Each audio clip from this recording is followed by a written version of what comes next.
జై శ్రీమన్నారాయణ. జ్ఞానానందమయం దేవం నిర్మలాస్ఫటికాకృతిం ఆధారం సర్వవిద్యానాం హయగ్రీవ ఉపాస్మయ. మనము సెప్టెంబర్ నెల గోచార ఫలితాలను తెలుసుకుంటున్నాం. ఈ ఫలితాలు తెలుసుకునే ముందుగా అసలు మాస గోచార ఫలితాలను ఎలా చూస్తారు అనే దాని గురించి కొంచెం తెలుసుకుందాం. ఒక మాసం తమకు అనుకూలమా ప్రతికూలమా అని గమనించేందుకు రవి, కుజ, శుక్ర, బుధ గ్రహాలను గమనించడం సాంప్రదాయం. సూర్యుడు 3, 6, 10, 11 రాశుల్లో సంచరించే సమయంలో మాత్రమే శుభ ఫలితాలను ఇస్తాడు. మిగిలిన సమయాల్లో అతడు సంచరించే రాశి దృష్టి ఉన్న సప్తమ రాశి విషయంలో జాగ్రత్తలు అనేవి చాలా తీసుకోవాలి.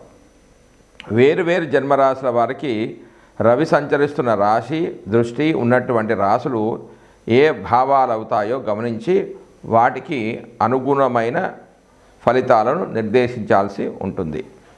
రవి గోచారంలో వ్యతిరేకంగా ఉన్న సమయంలో అధికార ప్రభుత్వ సంబంధమైన సమస్యలు, అనారోగ్య లోపాలకు, మానసికమైన ఒత్తిళ్లకు అధికమైన అవకాశం అనేది ఉంటుంది.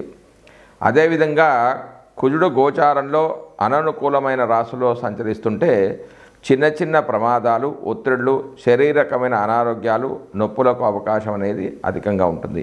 అంతేకాకుండా సామాజికంగా అప్పులు పెరగడం, శత్రుత్వాలు అధికం కావడం కూడా ఉంటుంది. తగిన దాన ధర్మాలు అవసరమవుతాయి.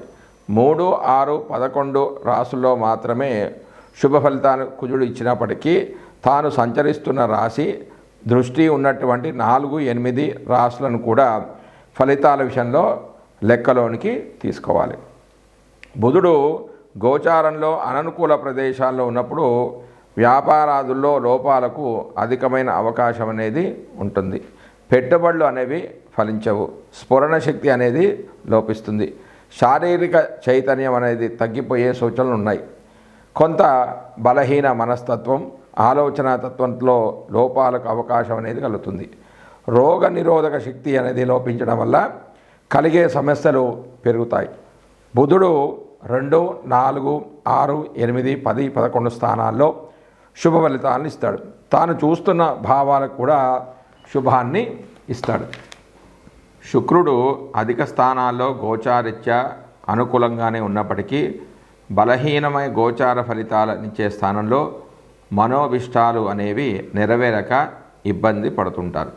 శుక్రుడు ఒక రాశిలో సంచరించే కాలంలో మానసికమైన వ్యవహారాలు, ఆకర్షణలో లోపాలు, ఇబ్బందులకు అవకాశం అనేది ఉంటుంది.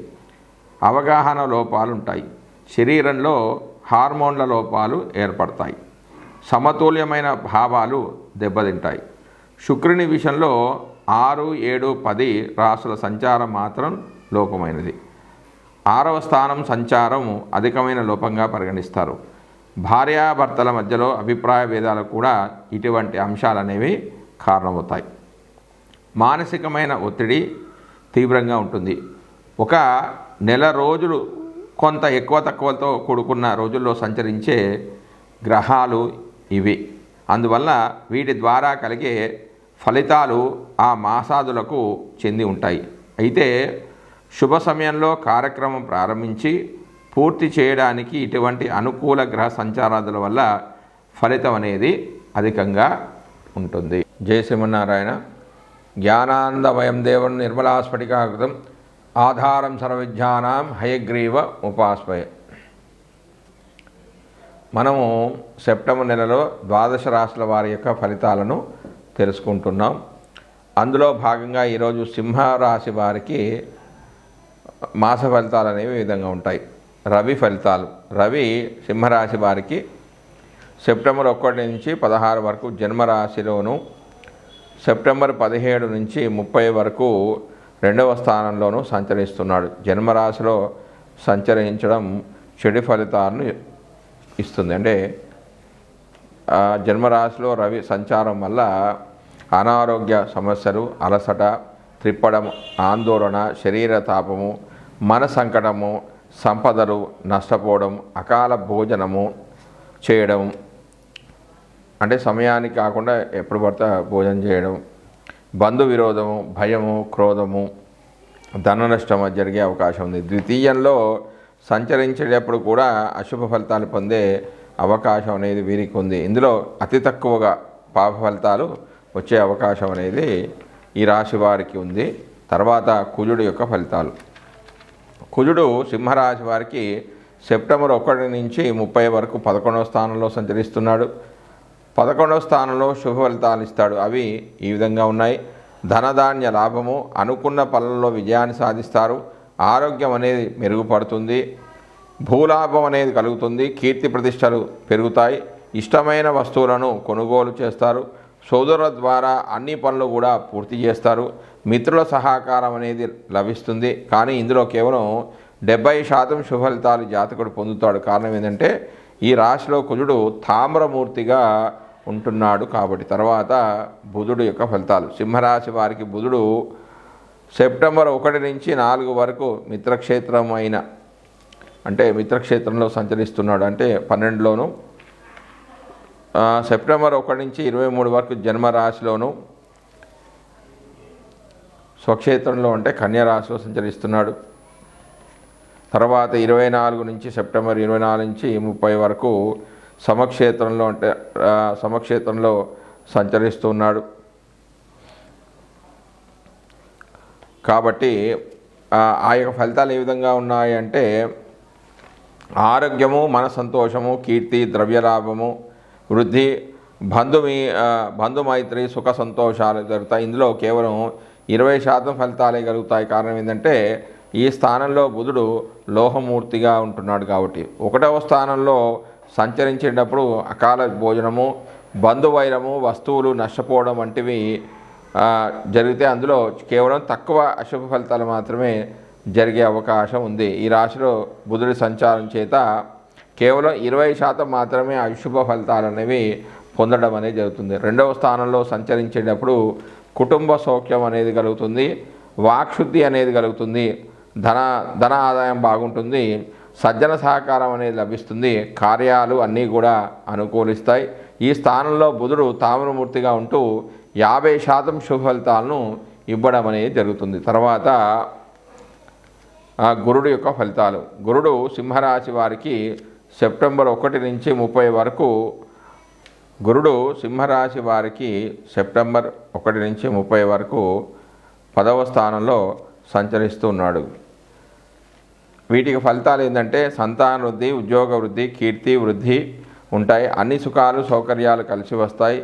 నానా మూలక ధనాదాయం ఉంటుంది. మంచి ఆలోచన శక్తి ఉంటుంది. సరైన నిర్ణయాలు తీసుకోవడం జరుగుతుంది. కీర్తి ప్రతిష్టలకు, గౌరవ మర్యాదలకు కూడా ఎలాంటి లోపం అనేది ఉండదు. కొన్ని పనులు కష్టసాధ్యంగా నెరవేరుతాయి. చిన్న చిన్న విషయాలపై కూడా ఇతరుల కోపానికి గురవుతారు. ఇందులో 100% శుభ ఫలితాలు పొందే అవకాశం ఉంది. ఎందుకంటే ఈ రాశిలో గురుడు సువర్ణమూర్తిగా ఉంటున్నాడు. అంటే ఒక శుభగ్రహము సువర్ణమూర్తిగా ఉంటే ఏ స్థానంలో అయితే సంచరిస్తుందో 100% శుభ ఫలితాలని ఇవ్వడం అనేది జరుగుతుంది. తర్వాత శుక్రుడు సింహరాశి వారికి సెప్టెంబర్ 1 నుంచి 18 వరకు 2వ స్థానంలోను అంటే నీచ స్థానంలోను, సెప్టెంబర్ 19 నుంచి 30 వరకు 3వ స్థానంలో అంటే స్వక్షేత్రంలోనూ సంచరిస్తూ ఉన్నాడు. శుక్రుడు 2వ స్థానంలో సంచరించే సందర్భంలో మంచి యుక్తాయుక్త విచక్షణ జ్ఞానం ఉంటుంది. సామర్థ్యం అనేది పెరుగుతుంది. అన్ని రంగాల్లో కలోపాసన, ధర్మ కార్యానుచరణ అనేది ఉంటుంది. మనశ్శాంతికి దూరంగా ఉంటారు. శరీరంలో కళాక్రాంతులు కొదవ అనేది ఉంటుంది. అంటే మనశ్శాంతికి అనేది కొదవ ఉండదు. శరీరంలో కళాకాంతులు పెరుగుతాయి. ముఖంలో వర్చస్సు అనేది పెరుగుతుంది. ఇతరులకు మంచి సలహాలు ఇస్తారు. విద్యారంగంలో రాణింపు అనేది ఉంటుంది. మంచి ఆరోగ్యంతో పాటుగా శారీరక మానసిక సౌఖ్యం అనేది లభిస్తుంది. ఇందులో 70% శుభ ఫలితాలు మాత్రమే జాతకుడు పొందుతాడు. కారణం ఏంటంటే ఈ స్థానానికి వేదస్థానమైన 7లో పాపగ్రహం అనేది సంచరిస్తూ ఉంటుంది. ఈ స్థానంలో శుక్రుడు రజతమూర్తిగా ఉన్నాడు. ఇక 3వ స్థానంలో సంచరించేటప్పుడు వివిధ రకాలైన వస్త్రాభరణ ప్రాప్తి అనేది కలుగుతుంది. ఆప్తులకు దూరంగా సంచరించవలసి ఉంటుంది. అనుకున్నవి చాలా సాధిస్తారు. నూతన ఉత్సాహంతో అన్నిట విజయాన్ని సాధిస్తారు. ఈ స్థానంలో కేవలం 20% శుభ ఫలితాలు మాత్రమే జాతకుడు పొందే అవకాశం ఉంది. కారణం ఏంటంటే ఈ రాశిలో శుక్రుడు లోహమూర్తిగా ఉన్నాడు కాబట్టి. తర్వాత శని యొక్క ఫలితాలు. శని సింహరాశి వారికి సెప్టెంబర్ 1 నుంచి 30 వరకు 7వ స్థానంలో సంచరిస్తున్నాడు. ఈ స్థానంలో చెడు ఫలితాలే జాతకుడు పొందుతాడు. అవి ఈ రకంగా ఉన్నాయి. తీవ్రమైన ఆపదలకు గురి అవుతారు. ప్రమాదాలకు గురి కావడం, బాధలు, సంఘంలో అమర్యాద, అపరింద, ఉద్యోగము భంగము, సంతాన ఆరోగ్యం జరుగుతుంది. బంధుమిత్రులతో విరోధాలు అనేవి ఏర్పడే అవకాశం ఉంది. అగౌరవం అనేది పెరుగుతుంది. అత్యంత శ్రమ వల్ల అంటే చాలా కష్టపడడం వల్ల పనులు అనేవి పూర్తి చేస్తారు. ఇందులో కేవలం 50% మాత్రమే చెడు ఫలితాలు జాతకుడు పొందుతాడు. ఎందుకంటే ఈ రాశిలో శని లోహమూర్తిగా ఉంటున్నాడు కాబట్టి. తర్వాత రాహు యొక్క ఫలితాలు. రాహువు సింహరాశి వారికి సెప్టెంబర్ 1 నుంచి 30 వరకు తామ్రమూర్తిగా ఉంటున్నాడు. అంటే తామ్రమూర్తి అంటే 70% ఫలితాలు ఉంటాయి. 8వ స్థానంలో సంచరిస్తున్నప్పుడు ఈ స్థానం చెడు ఫలితాలని ఇస్తుంది. అనారోగ్యము, ఆందోళన, క్రూర జంతు భయము, కార్యనాశం అంటే అనుకున్న పనులు జరగకపోవడం, అనవసరంగా ప్రయాణాలు చేయడం, శ్రమకు లోనవుతూ ఉంటారు. ప్రభుత్వ దండన అంటే పెనాల్టీలు కట్టే పరిస్థితి కూడా వస్తుంది. ఇందులో కేవలం 70% మాత్రమే ఫలితాలు అనేవి జాతకుడు పొందుతాడు. కారణం ఏంటంటే ఈ రాశిలో రాహువు తామ్రమూర్తిగా ఉంటున్నాడు కాబట్టి. తర్వాత కేతువు యొక్క ఫలితాలు. కేతువు సింహరాశి వారికి సెప్టెంబర్ 1 నుంచి 30 వరకు 2వ స్థానంలో సంచరిస్తున్నాడు. 2వ స్థానంలో పాప ఫలితాలే ఎక్కువగా ఇవ్వడం అనేది జరుగుతుంది. కలహము, మనస్తాపము, అపకీర్తి, ధననష్టం అనేవి కలుగుతాయి. ఇందులో కేవలం 70% ఫలితాలు అంటే 70% చెడు ఫలితాలు జరిగే అవకాశం అనేది వీరికి ఉంది. జై శ్రీమన్నారాయణ.